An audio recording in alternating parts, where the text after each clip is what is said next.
Hi everyone. Today I am going to talk a little bit about where my creativity comes from. And I have a special guest. This is my mother.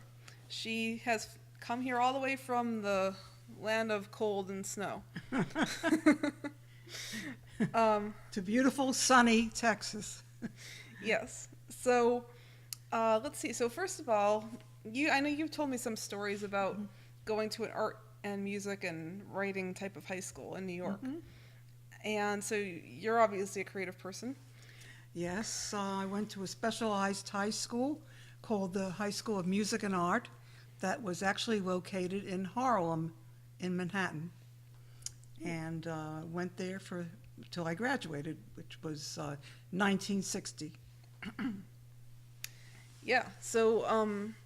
And I know you told me you wanted to be a cartoonist. You had aspirations to that, but you kind of were felt a little bit discouraged in because of the time period. Yes, I did actually go to the Union of the Cartoonists. I think it was a cartoonist guild, and I went in there asking them how would I get into cartooning, and they told me to go to the School of Visual Arts in Manhattan first. But what I noticed was that everyone there was a man. So that was definitely all male environment, and And what year was that? that would have been after I graduated high school, probably in the 1962, around that time of year. I did, however, get a job as an illustrator on Madison Avenue in an advertising agency where they had me do what we call spot illustrations in various journals, um, magazines. Hmm. So did that for a short period of time. But the cartoonist union, that was a little, it was intimidating. Like, were they all kind of smoking and They were very having? no, they were actually very nice. Hmm. They were very polite. They were encouraging. They said I needed more art education Hmm. and to go to this School of Visual Arts and then come back to them when I had a portfolio. Hmm. They seemed interested. However, I did, as I said, I noticed that it was all males at that time working there. Hmm. So, So you didn't want to be in that environment. no, I just felt that it would be very difficult as a female getting a job there, Oh, okay. getting established as a cartoonist. Hmm. Um, it was a little bit easier in an advertising agency working as an illustrator. Hmm. So, Okay. Well, yeah. great. Um, so now I've told a few people this story about how I wrote a few novels as a child.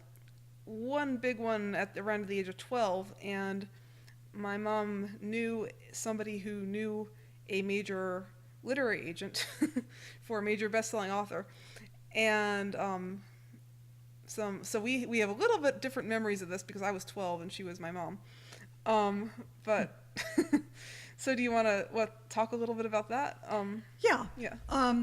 Yeah, my friend was very impressed with your novel that you wrote when you were 12 years old. And my friend said to me, I know someone who could possibly help her get published, even though Abby, at the time, you were 12 years old. So my friend gave me the name of the literary agent in New York. I called her up and she said, yes, she was very interested in seeing your manuscript and perhaps to meet you. And we did go to New York. And And she'd read the manuscript already. yes, she read the manuscript, she looked it over, and then she told me that she was going to give it to one of her readers. Apparently, she worked with people who would read through the manuscripts for her to help her make a decision about people that might be that she would possibly um, sponsor as writers. Mm-hmm. And yeah, Yeah. so that's how it happened. And do you want to talk any more about that, or? Yeah. So So what I remember is I walked in there and somebody looked at me, saw that I was a kid, and I guess it was this agent, and she said, "Oh," and she had this "oh boy" reaction, and yeah, so then I was like, "What? What's the problem?" And she said, "Oh, I didn't know. I didn't know you were a kid. Maybe you shouldn't read what I wrote about you." And yeah,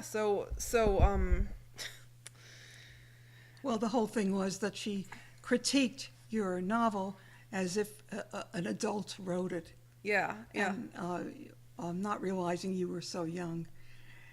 Anyway, then she felt that if she was to take you on, she would promote you as like a child prodigy, someone who could, sort of like a precocious.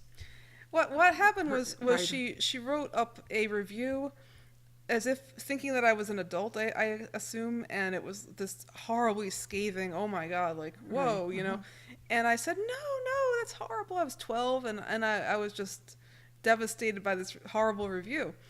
And then she wrote a follow-up, emailed it to me. I have both the reviews, and said, "Oh no, we can Mm-hmm. work with this. You're a child. You could be a celebrity." Mm-hmm. And she did. She did want me to do that, to rework it, but I at that point was just no.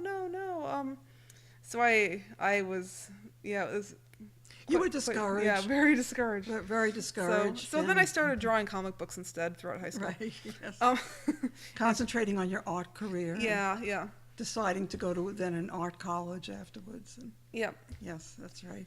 Yeah. Mhm. So, okay, so that's about all we have time for. And next week, if I can talk him into it, I'll have my father on here. So, thanks for joining me.